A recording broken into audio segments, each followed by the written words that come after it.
2002 के अंदर गुजरात में दंगे हुए। दंगों का बदला लेने के लिए इंडियन मुजाहिदीन ने एक षड्यंत्र किया और उस षड्यंत्र को अंजाम दिया 2008 के अंदर। 2008 के अंदर इंडियन मुजाहिदीन ने 21 जगहों पर सीरियल बम ब्लास्ट किया। उसके अंदर एक था हमारा सिविल का ट्रॉमा सेंटर।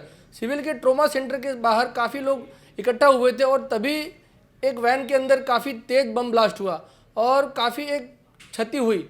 वहाँ पर काफ़ी जो लोग भुक्तभोगी थे, जिनको काफ़ी चोटें भी लगी और काफ़ी लोगों ने अपने जीव को त्याग किया। उनमें से हमारे साथ आज जो बात करने वाले हैं प्रदीप भाई परमार, जो असारवा विधानसभा के एमएलए हैं और सामाजिक अधिकारिता मंत्री भी हैं। वो हमारे साथ बातचीत करेंगे कि उस समय उनके मन में क्या चल रहा था और उन्होंने क्या सोचा और कैसे क्या हुआ। उनको वो खुद एक भुक्तभोगी हैं, वो हमें बताएंगे आगे कि क्या हुआ था उनके साथ में।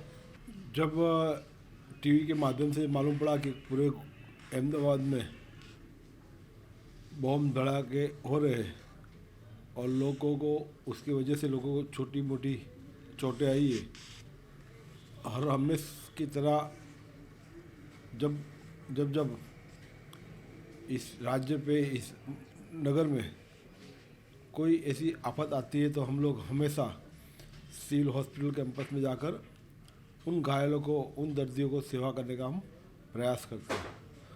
उसी रूप से हम लोग जब मालूम पड़ी कि ऐसा हो रहा है, जो लोग आएंगे तो उनकी सेवा करने के लिए हम पहुंचे थे।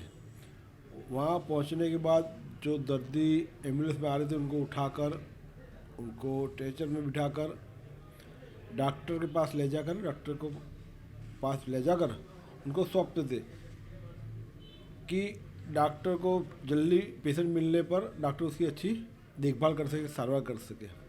उस दरमियान ट्रॉमा सेंटर के बाहर आतंकवादी द्वारा जो बम फोड़ा गया, उसमें कई लोग घायल हुए, कई लोग जले हुए हैं।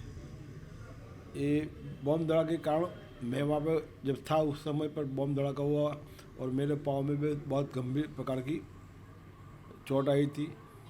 मैंने खुद 14 घंटे तक मेरा इलाज ऑपरेशन हुआ। करीब 14 बोतल से ज़्यादा मुझे ब्लड दिया गया। इस तरह की घटना मैंने देखी नहीं है। और जब दूसरा ब्लास्ट हुआ तो कई सारे लोगों को, पूरे आदमी जले हुए, कई लोग वहाँ पे मर गए हैं। पूरे ट्रॉमा सेंटर के आसपास देखो तो मानव के अपने अभिन्न अंग इधर उधर पड़े हुए थे। जो दृश्य मैंने देखा, वो दृश्य किसी भी आदमी का हृदय कांप देने वाला था।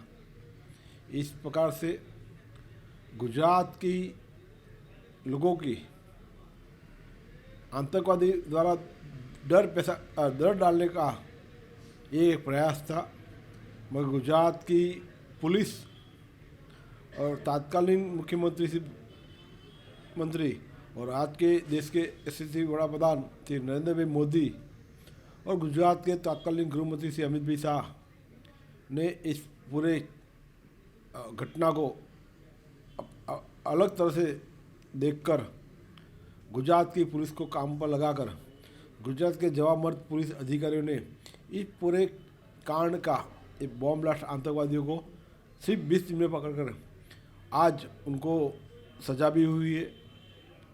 गुजरात की पुलिस को इस आतंकवादी को पकड़कर सजा दिलाने के लिए जो उन्होंने प्रयास किया है, सफल प्रयास किया है, उसके लिए मैं उनको खूब बधाई देता हूँ।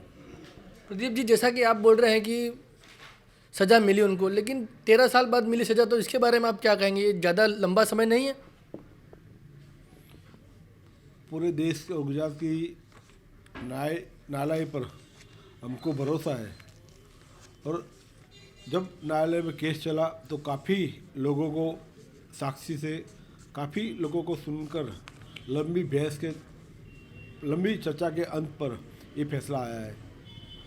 जैसा कि हमने देखा कि प्रदीप जी स्वयं एक भुक्तभोगी थे और असारवा के अंदर वो निवास करते थे। उन्होंने हमसे बताया कि उस समय किस तरह का भयानक मंजर था, लोगों के अंदर क्या चल रहा था। कैमरामैन मुकेश परीख के साथ केशव मिश्रा, पंचायत टीवी, अहमदाबाद। पंचायत टीवी मैंने भी सब्सक्राइब किया है, आप लोग भी कीजिए।